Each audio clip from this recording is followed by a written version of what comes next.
పితా పుత్ర పవిత్రాత్మ నామమున ఆమేన్. ఈనాటి దేవుని వాక్యానికి మీ అందరికీ ఆహ్వానము పలుకుతూ ఉన్నాను. ఈనాటి సువిశేష పట్టణములోని వాక్యము లూకా శుభవార్త 4వ అధ్యాయము నుండి తీసుకునబడింది. ఇన్ని రోజులు మనము మత్తయి శుభవార్తను ధ్యానము చేస్తూ ఉన్నాం. నేటి నుండి లూకా శుభవార్తలోని వాక్యములు చదువుకోబోతూ ఉన్నాం. వాక్యము చదువుకునే ముందు మరి ఒకసారి మీ అందరికీ కూడా, ఇంకా ఎవరైనా మన ఛానల్ను సబ్స్క్రైబ్ చేయని వాళ్ళు ఉంటే సబ్స్క్రైబ్ చేయండి. సబ్స్క్రైబ్ చేసినటువంటి వారు దయచేసి ప్రతిరోజు కూడా మీకోసం నేను అందిస్తున్నటువంటి వాక్యాన్ని తప్పకుండా చివరి వరకు చూడండి. చాలా మంది మధ్యలోనే ఆపేస్తున్నారు. చివరి వరకు చూడండి, ఎందుకంటే చివరిలో మీకోసం, మీ కుటుంబాల కోసం ప్రార్థన చేసి ఆశీర్వాదం ఇవ్వడం అనేది జరుగుతుంది. కాబట్టి ప్రతిరోజు చివరి వరకు వాక్యాన్ని విని ప్రార్థనలో పాల్గొని దైవాశీస్సులు పొందుకోమని మీ అందరికీ కూడా మరి ఒకసారి విన్నపము చేస్తూ ఉన్నాను. అదేవిధంగా మీకు తెలిసిన వాళ్లకు, మీ బంధువులకు ఈ యొక్క వీడియోను పంపి వాళ్ళను కూడా సబ్స్క్రైబ్ చేసుకుని ప్రతిరోజు దేవుని యొక్క వాక్యాన్ని వినమని, వారికి కూడా దీవెనలు అందించిన వారిగా మీరు అవుతారు. కాబట్టి వాళ్ళను కూడా వినమని చెప్పండి. మీకు తెలిసిన వాళ్లకు, మీ బంధువులకు, స్నేహితులకు, మీ సంఘాలలోను, మీ దేవాలయాలలోను, మీ విచారణలోని వారికి ఈ యొక్క వాక్యాన్ని పంచమని, ఈ యొక్క వీడియోను షేర్ చేసి సబ్స్క్రైబ్ చేసుకుని చూడమని అందరినీ కూడా కోరుతూ ఉన్నాను. ఈనాటి వాక్యము 4వ అధ్యాయము 18వ వచనములో ప్రభువు పలుకుతున్నటువంటి మాట: ప్రభువు ఆత్మ నాపై ఉన్నది, పేదలకు సువార్తను బోధించుటకై ఆయన నన్ను అభిషేకించెను. చెరలోనున్న వారికి విడుదలను, గ్రుడ్డి వారికి చూపును కలిగించుటను, పీడితులకు విమోచనమును కలగచేయుటకును, ప్రభుహితమైన సంవత్సరమును ప్రకటించుటకును ఆయన నన్ను పంపెను. ఇదే విధముగా 24వ వచనము నుండి వాక్యాలు చూస్తే, ఏ ప్రవక్తయు తన స్వదేశమున గౌరవింపబడని మీతో నిశ్చయముగా పలుకుచున్నాను.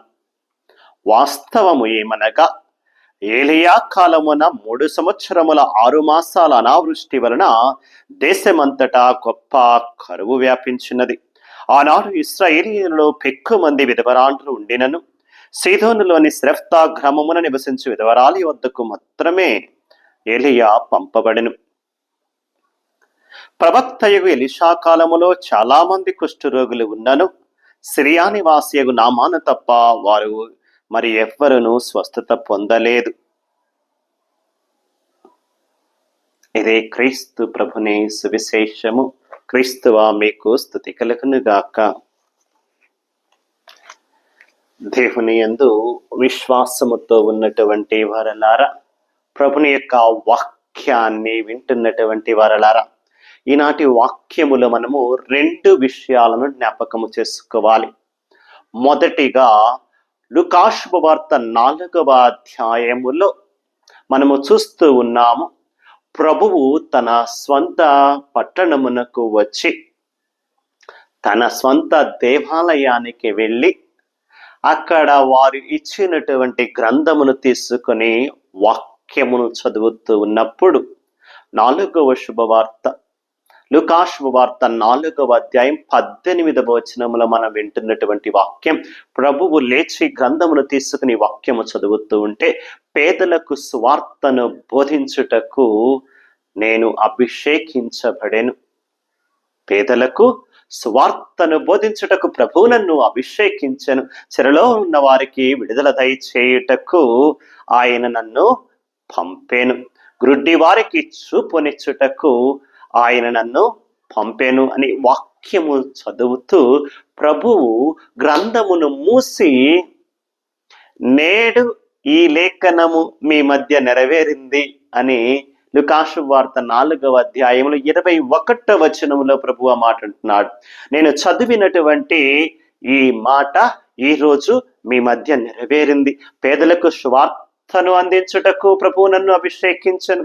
గురుడి వారికి చూపునిచ్చుటకు, రోగపీడితులకు స్వస్థతనిచ్చుటకు, చెరలోనున్న వారికి విడిపించుటకు, ప్రభు సంవత్సరమును ప్రకటించుటకు ఆయన నన్ను పంపెను అంటూ చదివి ఈ లేఖనము ఈ రోజున నెరవేరింది. అంటే నేను వచ్చాను కదా పేదలకు సువార్తను పంపడానికి, గుడ్డివారికి చూపునివ్వడానికి, ఇదిగో రోగ పీడితులకు నయము చేయటానికి, చెరలోనున్నటువంటి సంఖ్యలతో, ఈ లోక సంఖ్యలలో, ఈ లోకపు చెరలో, ఈ లోకపు దుష్టశక్తులతో, ఈ లోకపు ఆకర్షణలో నిండిపోయి ఉన్నటువంటి వారికి విడుదల దయచేస్తూ పరలోకమును చేర్చేటందుకు నేను వచ్చాను.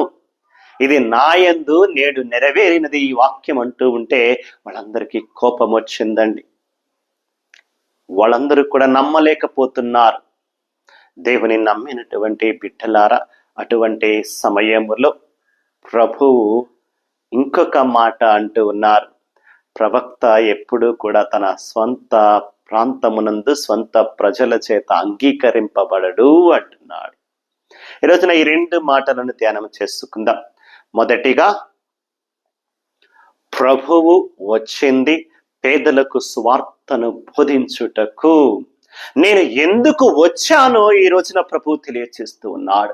ప్రభు ఈ లోకానికి ఎందుకు వచ్చాడో ఈ వాక్యము ద్వారా తెలియచేస్తూ నేడు ఈ లేఖనము ఇక్కడ నెరవేరింది అని ప్రభు అంటూ అక్కడ ఉన్నటువంటి వారికి తెలియచేస్తూ ఆయన పరమును విడిచి భూమికి ఎందుకు దిగి వచ్చాడో, పైలోకము నుండి ఈ లోకానికి ఎందుకు వచ్చాడో, తండ్రి దేవుని నుండి ఇక్కడికి ఎందుకు పంపబడ్డాడో, ప్రభువు తాను వచ్చినటువంటి పనిని పూర్తిగా స్పష్టముగా ఈరోజు మనకి తెలియజేస్తున్నారు.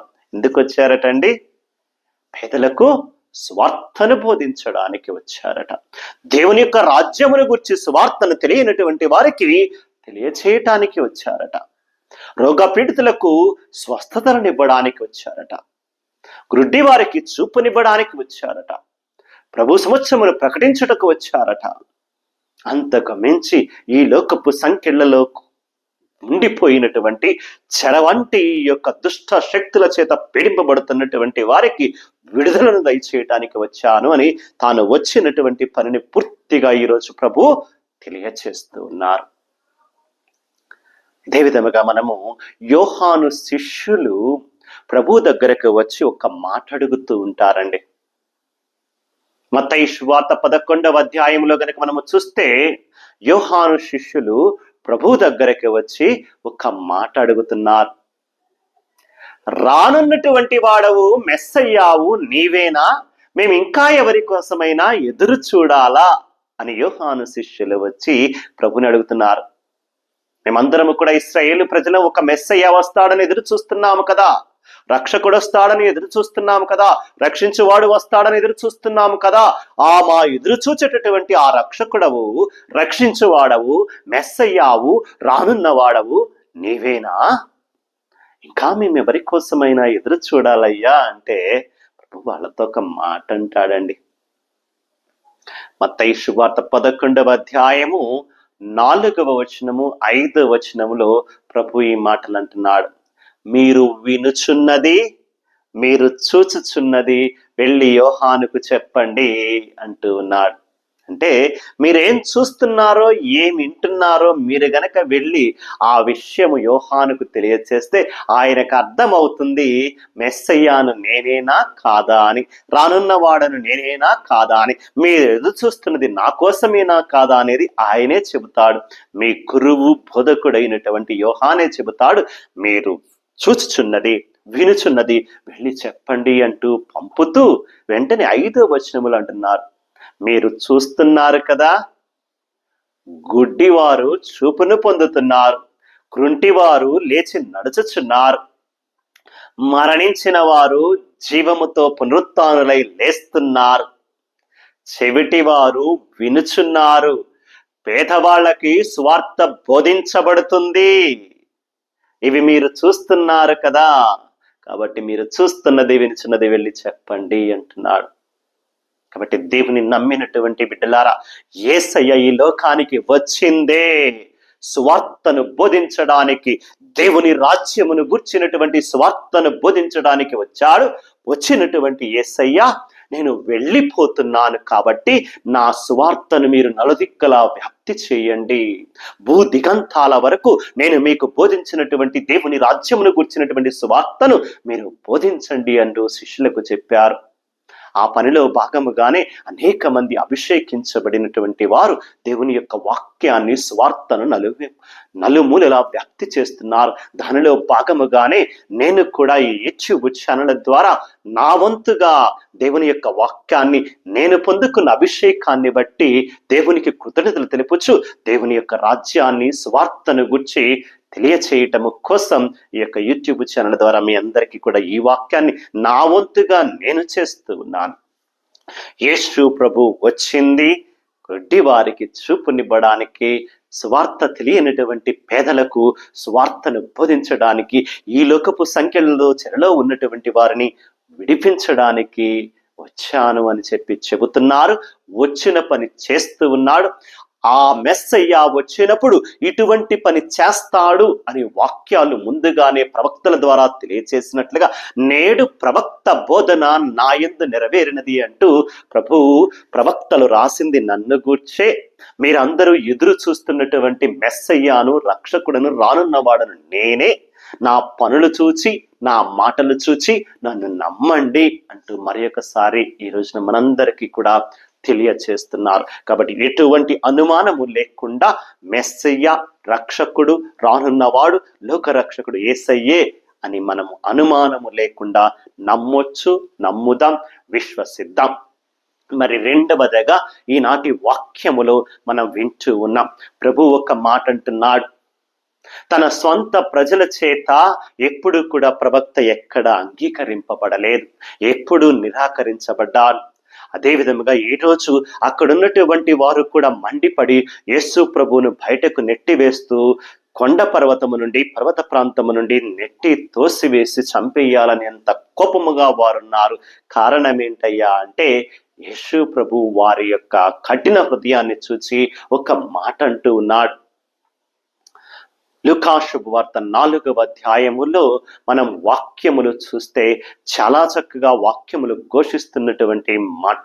25వ వచనము నుండి మనం వాక్యము చూస్తే వాక్యాల్లో ప్రభు అంటున్నటువంటి మాట, ఇదిగో మీరు చూడండి, అలనాడు 3 సంవత్సరాల 6 నెలల పాటు ఇశ్రాయేలు ప్రజలు ఉన్నటువంటి ప్రాంతములో కరువు వచ్చినా కూడా ఏ ఇశ్రాయేలు వద్దకు, ఏ ఇశ్రాయేలు ప్రాంతానికి, ఏ ఇశ్రాయేలు ప్రజలకు కూడా ప్రవక్త రాలేదు. కానీ సీదోను ప్రాంతంలో ఉన్నటువంటి సెరఫ్తా గ్రామంలో ఉన్న విధవరాలు వద్దకు మాత్రమే ఏలియా పంపబడెను. ఆమెకు మాత్రమే సాయము చేస్తూ ప్రవక్త ఆమెను కాపాడాడు. 3.5 సంవత్సరాలు కరువు వచ్చినప్పటికీ ఆమెకు మాత్రం, ఆ విధవరాలకి ఎటువంటి కరువు లేకుండా ఆమెకు ప్రతిరోజు కూడా భోజనాన్ని ఏర్పాటు చేశాడు భగవంతుడు ఆ ప్రవక్త ద్వారా. ఆ ప్రవక్త ఎందుకు ఆ విధవరాలకి సాయము చేశాడంటే, ఆ విధవరాలు భగవంతునిపై పెంచుకున్నటువంటి ప్రేమ, ఆమె యొక్క భక్తి విశ్వాసాలను చూచి భగవంతుడు ప్రవక్తను ఆమె వద్దకు పంపి ఆమెను కాపాడాడు. కానీ విశ్వాస లోపముతో ఉన్నటువంటి ఇశ్రాయేలు ప్రజల వద్దకు పంపలేదు. అదే విధముగా అనేక మంది కుష్ఠరోగులు ఇశ్రాయేలు ప్రజలలో ఉన్నప్పటికీ కూడా సిరియా ప్రాంతంలోని నామాను వద్దకు మాత్రమే ఎలీషా ప్రవక్త పంపబడి ఆ కుష్ఠరోగము నయము చేసి స్వస్థత చేయబడింది. కారణం, దేవుని బిడ్డలారా, ఇశ్రాయేలు ప్రజలారా, మీలో ఉన్నటువంటి ఆ కఠిన హృదయాన్ని చూచి భగవంతుడు మీకు దీవెనలు అందించట్లేదు. మీరు దేవుని యందు విశ్వాసాన్ని, భక్తిని కోల్పోతున్నారు. మీ యొక్క కఠిన హృదయాన్ని బట్టి, కాఠిన్యాన్ని బట్టి, అవిశ్వాసాన్ని బట్టి భగవంతుడికి మీరు దూరమయ్యే పనులు చేస్తూ దేవునికి దూరముగా జీవిస్తూ ఉండటాన్ని చూచి భగవంతుడు తట్టుకోలేకపోతున్నారు. అందుకే దేవుని యొక్క దీవెనలు, ఆశీర్వాదాలు మీరు పొందుకోలేకపోతున్నారు. ఎక్కడో సిరియో ప్రాంతంలో ఉన్నటువంటి నామానుకు దక్కింది ఆ దీవెన, ఎక్కడో సిరాఫతు గ్రామంలో ఉన్నటువంటి విధవరాండ్రికి దక్కింది ఆ దీవెన. కానీ మీ విధవరాండ్రు, మీ కుష్ఠరోగులు ఆ దీవెన పొందుకోలేకపోతున్నారే. ఎందుకంటే మీరు ప్రవక్తలందరినీ నిరాకరించారు. తృణీకరించారు, చంపివేశారు. ప్రభుని పేట వచ్చినటువంటి వారిని మీరు అంగీకరించలేదు, నన్ను కూడా మీరు ఇప్పుడు అంగీకరించట్లేదు. నా సొంత ప్రజలే అని మీ దగ్గరికి నేను వస్తే, దేవుని మాటలు నేను చెబుతూ ఉంటే నా మాటలు మీకు వినసొంపుగా లేవు కాబట్టి, నచ్చట్లేదు కాబట్టి నన్ను కూడా చంపాలనే ప్రయత్నము చేస్తున్నారు. నాకు తెలుసు మీరు నన్ను అంగీకరించరు అని. అయినా నేను వచ్చింది ఈ పని చేయటానికే కాబట్టి దేవుని రాజ్యాన్ని గురించి నేను బోధిస్తూనే ఉంటాను అని చెప్పి ప్రభు ఈరోజు వాక్యంలో మరి ఒకసారి ఇశ్రాయేలు ప్రజలను హెచ్చరించిన విధముగా మనలను కూడా హెచ్చరిస్తూ ఉన్నారు. గురువులు, బోధకులు మన చెంతకు వచ్చినప్పుడు మనం అంగీకరించాలా. దేవుని యొక్క వాక్యం మనకు అందించబడినప్పుడు నమ్మి విశ్వసించి ప్రభునికి మరింత దగ్గరగా జీవించాలా. కాబట్టి 2 వాక్యాలను గుర్తుపెట్టుకుంటూ యేసు ప్రభు ఎందుకు వచ్చాడయ్యా అనేటటువంటి వారికి ఈరోజు ప్రభు సమాధానము చెబుతూ, సువార్తను బోధించడానికి, గుడ్డి వారికి చూపునివ్వడానికి, వినలేనటువంటి వారిని, మాట్లాడలేనటువంటి వారికి మాటలివ్వడానికి, చెబటి వారికి వెనికిడి శక్తినివ్వడానికి, మరణించినటువంటి వారికి తిరిగి పునరుత్థానం జీవం ఇవ్వడానికి, ప్రభుని గూర్చి ప్రభుహిత సంవత్సరమును ప్రకటించడానికి వచ్చాను అంటున్నటువంటి ప్రభు ఈ రోజున మనందరితో కూడా మాట్లాడుతూ తాను వచ్చిన పని ఏంటో తెలియచేస్తూ, తానే ఈ లోకము ఎదురు చూస్తున్నటువంటి మెస్సయ్య, రక్షకుడు, రానున్నవాడు, లోకరక్షకుడని మరి ఒకసారి మనకి గుర్తు చేస్తున్నారు. కాబట్టి అవిశ్వాసులుగా ఉండకుండా విశ్వాసులుగా ఉందాం. ప్రభునికి దూరముగా కాకుండా దగ్గరగా ఉందాం. ప్రభుని యందు మరింత ప్రేమను, మరింత భక్తిని పెంచుకుందాం. అందుకు కావలసినటువంటి అనుగ్రహాలు దయచేయమని ఒక్క నిమిషం పాటు కళ్ళు మూసుకొని ప్రభుని ప్రార్థన చేసుకుందాం. ప్రేమామయుడైనటువంటి యేసయ్య, ఈ రోజున వాక్యము ద్వారా నీవు గొప్ప విషయాన్ని తెలియచేశావు. నీ పరమును విడిచి భూమి కిందకు దిగి వచ్చావు. ఈ లోకములోనికి వచ్చి నీవు చేసినటువంటి పనులేమిటో అయ్యా, నీవు వచ్చిందే దేవుని రాజ్యాన్ని ప్రకటించటానికని, ఈ లోక శక్తుల నుండి, ఈ లోక దుష్ట శక్తుల నుండి మమ్మల్ని విడిపించడానికి అన్నటువంటి వాక్యాన్ని మరి ఒకసారి తెలియచేస్తూ, నీవు వచ్చింది ఎందుకో ఈ రోజున మాకు నేర్పించినందుకు నీకు వందనాలయ్యా యేసయ్య. దేవా, ఇదిగో నాయన, ఇశ్రాయేలు ప్రజల వలె మేము కాఠిన్య హృదయముతో ఉండకుండా, అవిశ్వాసులుగా ఉండకుండా, నీ యందు అమితమైనటువంటి విశ్వాసముతో, అమితమైనటువంటి భక్తితో, అమితమైనటువంటి ప్రేమతో ఉండేటట్లుగా మాకు అనుగ్రహాలు దయచేయండి అయ్యా. చాలాసార్లు నీకు దగ్గరగా జీవించాలి, మంచిగా జీవించాలనుకుంటూ ఉంటాము, కానీ మా బలహీనత వలన మా శక్తి సరిపోవటము లేదయ్యా. అనేక సార్లు తండ్రి, బలహీనత వలన, శక్తిహీనత వలన నీకు దూరమైపోతూ ఉన్నాం. ఈ వాక్యాన్ని వింటున్నటువంటి ప్రతి బిడ్డను కూడా నీ సన్నిధిలో సమర్పిస్తూ ఉండగా, ప్రతి బిడ్డను ఈ రోజున నీవు తాకండి, ముట్టండి, ఆశీర్వదించండి. ప్రతి కుటుంబానికి దీవెనలు కుమ్మరిస్తూ, ఏ బిడ్డ, ఏ కుటుంబము నీకు దూరము కాకుండా అందరము నీ యందు అమితమైన విశ్వాసముతో, అమితమైన భక్తితో, నిండైన ప్రేమతో నిన్నే నమ్ముకొని మంచి క్రైస్తవ బిడ్డలుగా జీవించలాగన మా కుటుంబాలను, మా బిడ్డలను దీవించమని ఈ ప్రార్థనలో పాల్గొంటున్న ప్రతి ఒక్కరిని కూడా నీ హస్తాలు చాచి దీవించు. వారి ఉద్దేశాలు, తలంపులు, కోరికలు నెరవేరుస్తూ వారందరికీ కూడా నీ కృప, నీ అనుగ్రహాలు దయచేయమని యేసు ప్రభుని పరిశుద్ధ నామమున అడిగి వేడుకొనుచున్నాము తండ్రి, ఆమేన్.